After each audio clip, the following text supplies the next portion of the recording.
Le siège du Congrès des agents publics, parapublics et privés de l'État, en abrégé CAP, a refusé du monde ce 23 juillet 2025 à l'occasion du 3e Conseil national du MCVL. Sous les tentes et dans la salle, différentes associations portées par cette plateforme de défense des droits humains. Les points inscrits à l'ordre du jour sont d'une importance capitale. La Cour de justice de N'Djamena a démontré le 10 juillet dernier son caractère indépendant et impartial, délibérant un jugement en faveur des épargnants floués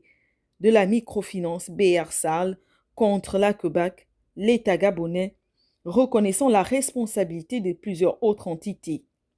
dont UBA, Orabank et Ecobank.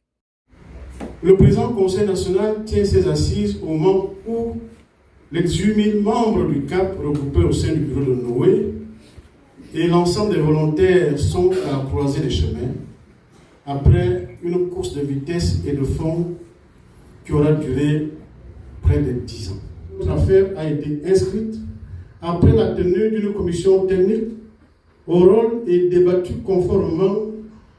aux exigences de la Cour le 12 juin 2025. Ainsi, au terme de cette audience, notre affaire a été mise en délibéré à la suite d'une excellente plaidoirie de nos avocats. Qu'ils trouvent par ma voix notre profonde gratitude. En délibéré sans appel, qui va dans les tout prochains mois imputer la responsabilité de chacune des entités dans ce qui a constitué il y a quelques années une des plus grosses arnaques enregistrées dans le pays, puis suivie d'une ordonnance. La Cour, en livrant ce verdict, recommande fermement la convocation respective de l'État gabonais, de la COBAC, du Comité national économique et financier et local, à une nouvelle audience de fond au fin de dégager les responsabilités des uns et des autres et enfin produire une ordonnance devant amener au paiement par le Gabon et ses complices qui ont opté pour la maltraitance de leur propre peuple, qu'elles ont face à la communauté des États de l'Afrique centrale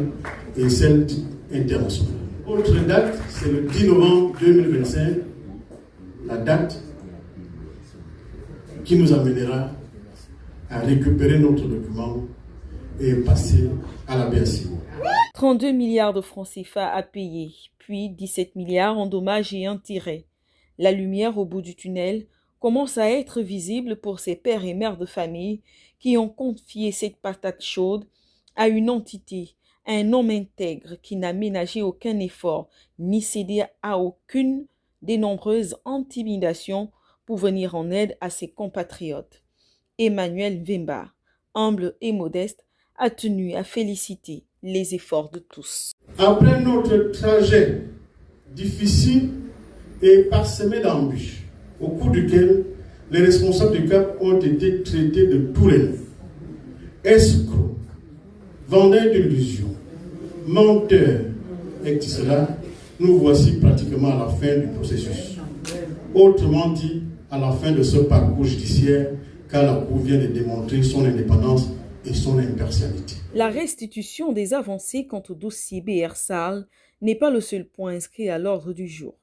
À la veille des prochaines échéances électorales, cet ancien candidat à l'élection présidentielle d'août 2023, défenseur des droits humains, a tenu à déclarer officiellement ses nouvelles ambitions politiques, convoitant le 3e siège de la commune d'Untum à la députation. Ainsi, afin de nous permettre de mieux veiller au suivi et évaluation de ce processus de remboursement, j'ai décidé de solliciter vos suffrages pour mieux défendre, veiller et sécuriser vos intérêts et ceux de l'ensemble du peuple gabonais, victime de l'autoritarisme, de l'arrogance et de la violence gouvernementale, dans un État où les détournements étaient devenus institutionnalisés comme principe de gouvernance, la médiocrité, la violence, les crimes humains, financiers et économiques étaient désormais légalisés et devenus un mérite. Face à ces dérives autoritaires et de gouvernance, c'est en victime solidaire que j'ai décidé de me porter candidat à l'élection des députés du 27 septembre 2025 pour le compte du 3e arrondissement de la commune de Toum, à Bikini. En vue d'impulser une nouvelle dynamique au sein du MCVL et du CAP, le troisième Conseil national du MCVL a également entériné sur la mise en place de nouveaux bureaux au sein du bureau de Noé et du MCVL. Un combat gagné, mais la lutte se poursuit cette fois avec d'autres établissements financiers dont UBA, Ecobank et Orabank, également responsables dans l'affaire BR-SAL, et l'association des fils de Makaya qui ont reconnu la ténacité du CAP et reconnaissant en cette entité le leader dont le pays a besoin et qui portera désormais leur voix.